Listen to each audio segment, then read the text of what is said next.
ஒரு முறை சிங்கம் கரிசிச்சதுன்னா அந்த சவுண்ட்ல ஒரு 8 கிலோமீட்டருக்கு சும்மா அதிரும், எல்லா திசைகளும் அதிரும். அப்படிப்பட்ட அந்த சிங்கம் வேட்டைக்கு மட்டும்தான் வெளியில வரும், வேடிக்கை பார்க்கறதுக்கெல்லாம் வெளியில வராது. வேட்டையில கூட உயிரோடு இருக்கிற மிருகங்களை தான் வேட்டையாடும். அதுலயும் பெரும்பாலும் தன்னை விட பெரிய சைஸ் உள்ள மிருகங்களை தான் குறி வச்சு தாக்கும், ஜெயிக்கும்.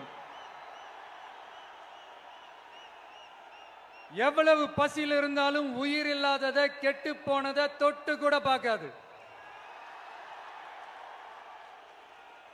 அப்படிப்பட்ட அந்த சிங்கம் அவ்வளவு ஈஸியா எதையும் தொடாது, தொட்டா விடாது. காட்டோட 4 பக்கமும் மார்க்கிங் மை டெரிட்டரின்னு தன்னுடைய பவுண்டரியை தானே வகுக்கும்.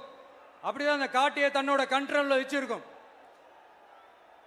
சிங்கத்துக்கு கூட்டத்தோட இருக்கிறதுக்கும் தெரியும், தனியா இருக்கிறதுக்கும் தெரியும். அப்படியே தனியா வரணும்னு நினைச்சாலும் அஞ்சாம அலட்டிக்காம சும்மா கெத்தா தனியா வந்து அத்தனை பேருக்கும் தண்ணி காட்டும். எப்போ எதிலையும் தன்னோட தனித்தன்மையை இழக்கவே இழக்காது. Yes, a lion is always a lion.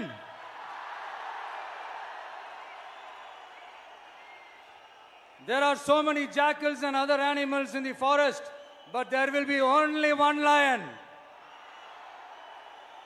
And even if it is single, it will be the king of jungle.